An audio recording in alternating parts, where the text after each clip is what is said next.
Homeschooling doesn't mean creating a classroom at home, but there's some essentials that you're going to want to have at home to make your days run smoother. So here are my top 7 essentials to help your homeschooling days the best homeschooling days in 2025.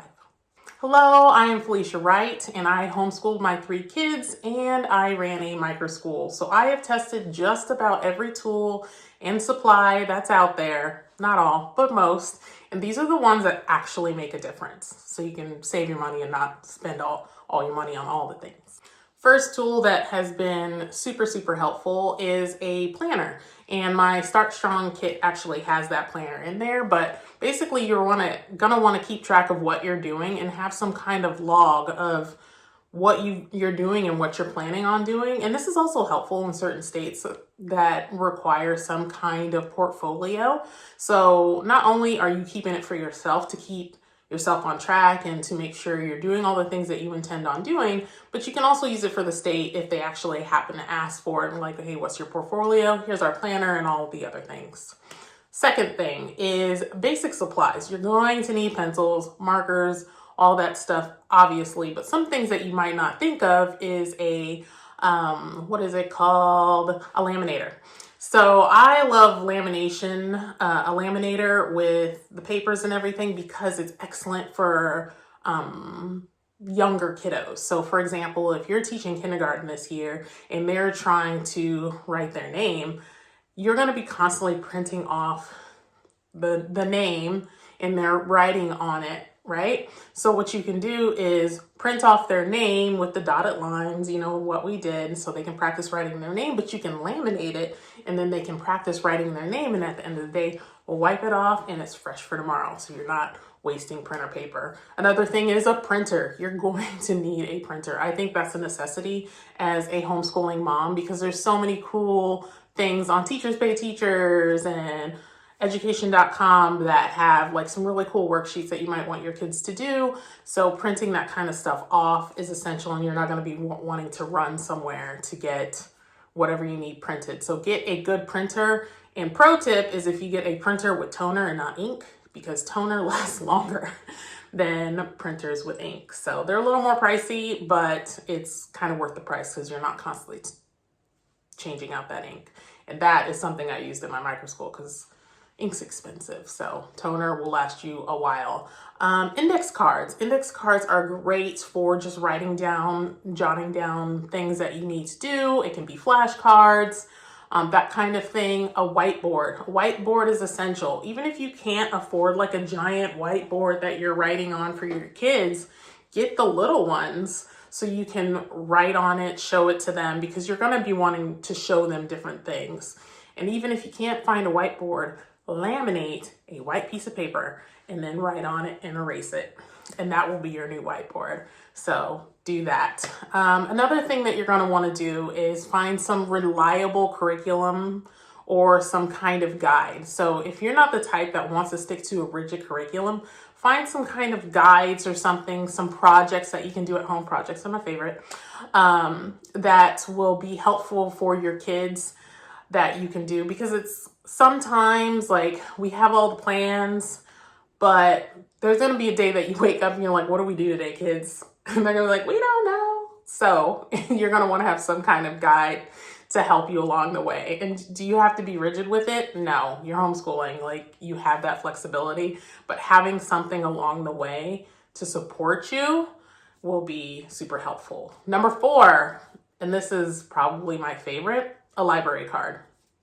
My children love the library. It's almost a problem because they always want to go, but the library has so many different resources for your children, not to mention the books that you can check out for different projects and things like that. The library is essential to homeschooling because they have so many resources and supports for you in place. There was even a library that I used to go to. They had a whole section that was dedicated to homeschoolers during the day. Like, if you weren't homeschool, you weren't allowed in there, which was awesome. So they had computers and resources and stuff. So check out what your local library offers and go dive in and ask somebody like, hey, we're homeschoolers. Like, what would you suggest? And then go from there. Next thing is like some tech tools. Now, everybody is not a fan of techie kinds of things, but having a computer is essential these days. Computer literacy is so important for children. Even if we don't want it to be, it just is. It's part of life now. So having a computer, even if it's a Google Chromebook, those are like $200. They're not super, super expensive. You don't have to get an iPad or a MacBook because those are so pricey. Just get them a simple Google Chromebook. And I've had my children share one computer. They didn't each have their own. They shared one because we didn't use tech that often. So you can use it for online lessons. And I've even done it where, now I taught fourth grade a while ago, and my daughter, I was teaching her division and she just wasn't getting it. And I think it was my delivery, and this has happened to me as an educator. Sometimes your delivery is just not what that child needs. So I found an online lesson for her to listen to because it's a different delivery mechanism. So it's not hearing mom womp womp womp at you. It's somebody else teaching you a skill. And then she was actually able to get it. So realizing that you're not deficient, I'm not deficient. I tell myself that it's okay. Using online lessons can be super helpful, even if that's not your regular mode of delivery for education. So keep that in mind. Last part, I got two. Flexible space. I actually love when the kids are all over the place learning. So sometimes they'll come into my office, even though I don't like it, and they'll want to work in here. I'm like, okay, just don't touch nothing. And they'll work in their room, they'll work in the living room, they'll work at the bar, in our kitchen. And it's just a way of changing things up so nothing gets monotonous. Like, oh, I'm tired of looking at this wall that my desk is in front of. And I think as adults, we get tired of it as well. Like, I even will work out of a coffee shop sometimes because I just don't want to be within these four walls anymore. So it's good for kids to have flexibility. And the last one is like community and support. See if you can meet any other homeschooling families in your area and work out some play dates, because it's really important to get out of the house and to talk to other people and know that you're not alone, because it can feel so easy to be like, I am my own person on this island by myself struggling. And you're not. Like, we're all in the trenches sometimes. Like, we all get there. So having that community, having that support, popping on YouTube, talking to other people on social media is so important. So do that, and that will be super helpful for you and your kiddos as well, because then you become a better mom for your kiddos. And one more bonus tip. And this one is almost like the most important because it's going to allow you to withstand the test of time, is to allow yourself to learn alongside your kiddos. It's okay if you haven't done algebra since middle school or high school and you have to relearn it. It's okay. And you can even tell your kids, I tell my kids all the time, mommy doesn't know everything, and I'm going to have to relearn this before I can teach it to you.